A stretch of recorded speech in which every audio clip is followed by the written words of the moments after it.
saber que hoy tenemos que entregar como derecho a toda la sociedad colombiana. Una economía productiva, una sociedad del conocimiento que nos permita entonces tener una sociedad de derechos y libertades. Yo no quiero tener un gobierno en donde 3 millones de viejos y de viejas sabias no tengan para un plato de sopa caliente ni un colchón. Todos los hemos visto. En alguna red salió una señora muriendo de tristeza sola en una plaza de mercado. Me vienen a decir que eso es populismo, porque propongo entregarle medio salario mínimo como bono pensional a esas 3 millones de personas, que nos costaría 18 billones de pesos que sí tenemos, si simplemente los dineros que hoy paga el pueblo trabajador para pensiones se dedican exclusivamente para pensiones y no para hacerle los negocios a los banqueros como los de Odebrecht o los de Chirajara, como los de Mexicana. No es que necesitemos más plata, necesitamos es una reforma al sistema pensional. Han gritado, pero ¿cómo se le ocurre a Petro que el dinero de las pensiones vaya para las pensiones? Pues eso es lo lógico y es lo que sucede en la mayor parte del mundo. El dinero que se cotiza en pensiones no es para hacerle negocios a los banqueros, es para pagar las pensiones en Colombia. Me propongo restituir el derecho a la pensión en este país. Y claro que no le gusta mucho ni a muchas. Hablan mucho de cambio, eso sí. Yo soy el cambio, dicen por ahí, vestidos de blue jean o a veces de corbata. Yo soy el cambio, pero no se atreven a enfrentar al banquero, no se atreven a proponer una reforma pensional, no se atreven a proponer una reforma en la salud, no se atreven a que se pueda construir con los dineros que hoy parcialmente se entregan a las EPS y a las ADRES, un sistema preventivo de salud que le pague a los médicos y a las médicas y a los enfermeros para que vayan a la salario de dignidad, la posibilidad de visitar los hogares pobres como hicimos en Bogotá, todos los hogares de Colombia, como un derecho universal a la salud preventiva y predictiva. ¿Por qué no podemos tener pensión? ¿Por qué no podemos tener una salud más digna? ¿Por qué no tenemos una universidad abierta a toda la juventud? Porque no hay plata, dicen. Carreta. Es porque los más poderosos no pagan los impuestos. Es porque las reformas tributarias que se hacen detrás de estas columnas se hacen siempre para cobrar el IVA a la comida de la gente trabajadora, para subirle el impuesto de renta al pequeño empresario, pero en cambio les crean las exenciones, los privilegios tributarios a los dueños de las carboneras, de las petroleras, a los dueños de los bancos, a los millonarios poderosos de Colombia. Petro, primera vuelta. No podemos avanzar hacia una sociedad de derechos universales, del conocimiento, de la investigación, si se quiere del mérito. He repetido por allí que vamos a transformar la fuerza policial y la fuerza pública armada de Colombia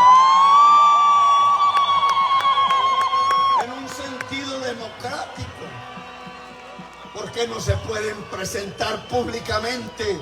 ¿Cuántas viviendas le hace este gobierno a los agentes de policía que llama héroes? ¿Cuántas viviendas le hace a la familia de los soldados? Ninguna, yo no lo quiero. ¿Cuánto está cuidando a los que cayeron heridos en combate? A los lisiados, a la gente incapacitada, en condición de discapacidad. Los dejan tirados. los usan en la trocha mientras pueden y cuando ya no pueden, los abandonan como a cualquier otro pobre trabajador en las calles de Colombia. ¿Cuántos sargentos tienen que vivir siendo sargentos toda la vida? ¿Quién dijo que ser sargento era una muralla y que un ser humano que se vuelva por vocación militar sargento entonces no puede ser general? ¿Quién dijo que había que dividir el ejército en dos clases? Los que tienen con qué pagar para ser general y los pobres hijos del campesino, del trabajador, del negro, del indígena, que no pueden pasar de ser sargentos. ¿Quién dijo que para ser general hay que ser amigo del senador que es amigo del ñeñe, o de los que son como el ñeñe? ¿Acaso es que no se está juntando al general con el amigo del narcotraficante por ese camino? Me regañó un general porque lo dijo, pero a mí no me da miedo que me regañe, porque en mi gobierno serán generales los hombres y las mujeres que por mérito deban ser generales y no los amigos del politiquero, ladrón y asesino, que es a su vez amigo del mafioso y del narcotraficante. Y habría que preguntarse entonces, y ya me voy alargando, tengo esa mala costumbre. Quizás recordando los días que pasó en ese balcón.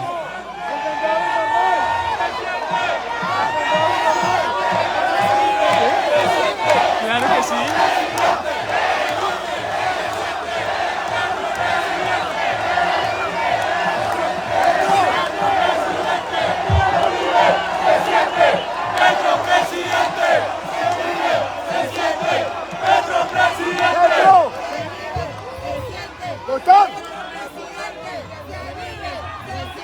Porque al final, este camino un poco descrito aquí, en este poco tiempo, de caminar desde una economía productiva que necesita una sociedad del conocimiento hacia una sociedad de derechos y libertades, como lo ordena la Constitución del 91, pero no se cumple.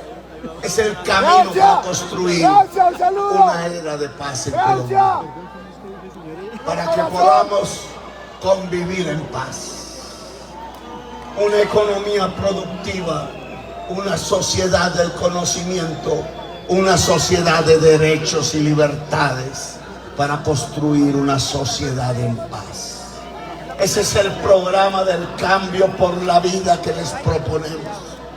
Eso es lo que hemos debatido y defendido y queremos defender hasta con nuestra propia vida y existencia. Si es necesario. Poder convivir en paz, entonces significa un amor político que tiene que ver con poder trabajar productivamente y tener las condiciones para hacerlo, entre las cuales la fundamental, poder saber llegar a las fronteras del conocimiento y poder entonces aplicar la Constitución del 91 para que esa gran cantidad de derechos individuales y colectivos y sociales y ambientales se puedan garantizar y volver realidad.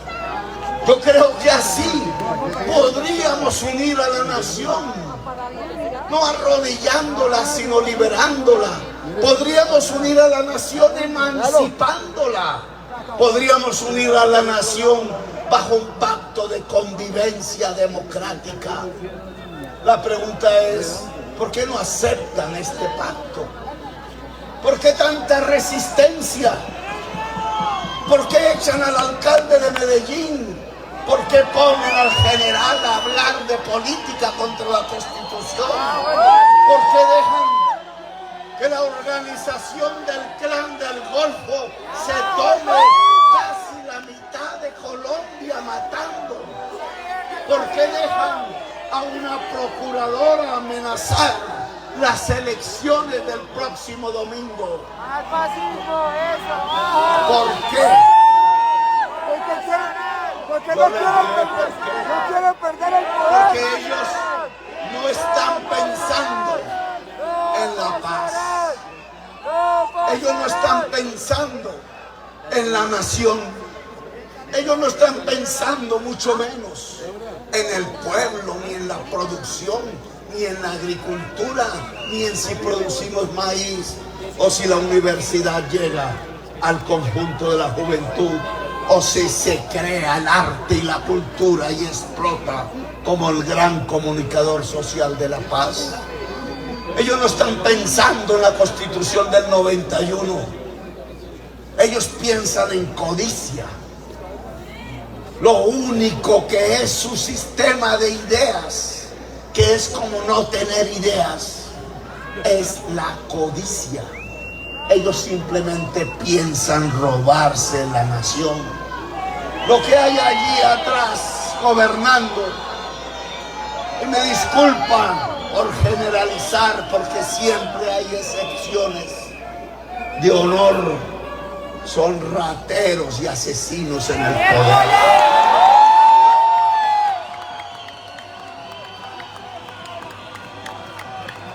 ¿Cómo han llegado los rateros y los asesinos al poder?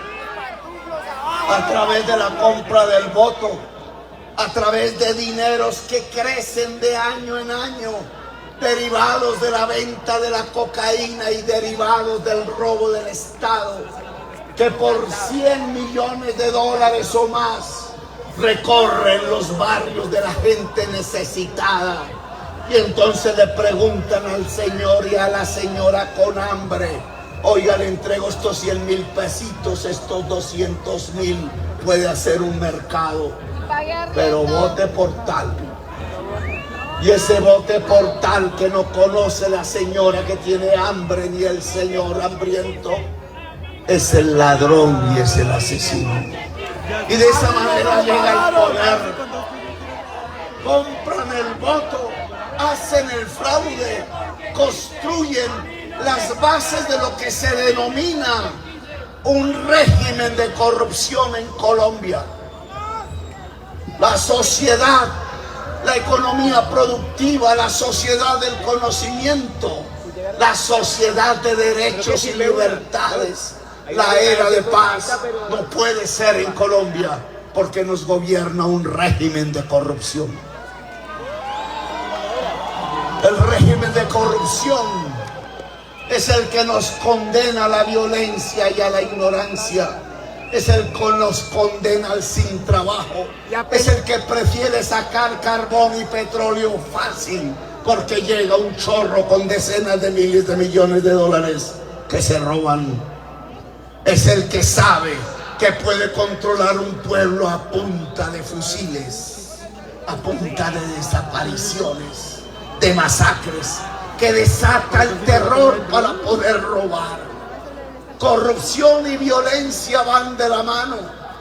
Corrupción y hambre van de la mano. Es por eso que paradójicamente en un país donde estalla la vitalidad natural, potencia de la biodiversidad mundial, se muere la gente de hambre y nuestros niños y niñas tienen desnutrición. Es por eso que en esta explosión de vida muere la humanidad en Colombia.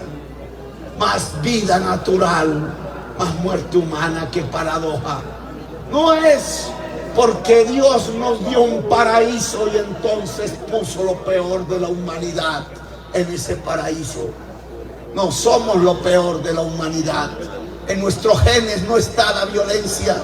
Está incluso un gran poder de creación cultural y artística. No es sino oír nuestras músicas de todas las regiones. No somos lo peor de la humanidad. Lo que nos sucede es que tenemos de lo peor de los gobiernos.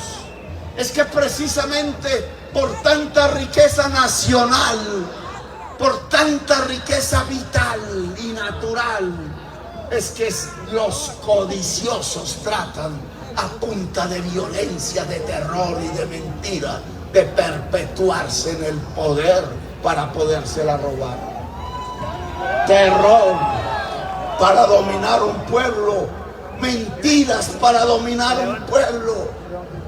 Hasta el millonario que dice que lucha contra la corrupción es millonario porque es corrupto. Así es, tierrero, es un tierrero. Entendámoslo bien. Hernández es un tierrero. Juan Hasta Fernández es un que se tierrero. dice que no es uribista, Es un tierrero. es uribista. Claro que Se sí. toman los whiskies que no enviase. Esa es la trampa, esa es la trampa. Esa es la trampa, no Hasta el entremos en que la dice trampa. que es el cambio, no es el cambio, porque cuando les hablan de las reformas que la sociedad necesita, dice que eso es populismo. Nosotros necesitamos y queremos salir de este abismo, de esta crisis nacional, de esta sociedad del hambre a la que nos han llevado a pesar de tanta riqueza nacional. Necesitamos derrocar el régimen de la corrupción. Esto no es de discurso ni de temores. Esto es de berraquera, El de cambio cambios. consiste, si queremos la economía productiva, la sociedad del conocimiento, la sociedad de derechos y libertades, es decir, si queremos abrir una era de paz en Colombia, necesitamos derrocar el régimen de la corrupción. Así es. Podríamos hablar de instrumentos un tanto intelectuales para garantizar que la corrupción se arrincone. Guatemala, invitar al exmagistrado Iván Velázquez, que en esas oficinas de al frente trabajaba para profundizar en las investigaciones sobre la parapolítica que yo, cuando fui congresista, pude iniciar allá detrás de estas columnas.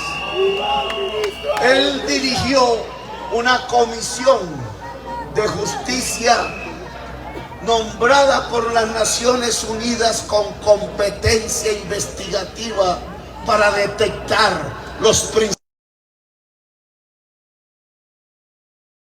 llamado Guatemala. Yo no sé si estemos en Guatepeor, pero lo que sí sé es de los principales hechos de corrupción en Colombia, y solicitaré que la dirija el exmagistrado Iván Velázquez, que allí irá el proceso de Odebrecht, porque fuimos la única sociedad en América Latina que no supimos a dónde fueron los sobornos por 50 millones de dólares que entregó el señor Norberto Odebrecht por quedarse con la licitación de la Ruta del Sol 2. Toda la clase política en su más alta dirigencia tuvo y se benefició de los sobornos de Odebrecht. Eso no es aquí diciendo que es que me quito el cinturón para darle fuerte a los corruptos. A los corruptos no le importa. Muchos de ellos han adquirido. Eso no es diciendo, no, es que voy a disminuir el Estado, y entonces se prepara para echar las secretarias, pocas que ya quedan dentro de los funcionarios públicos.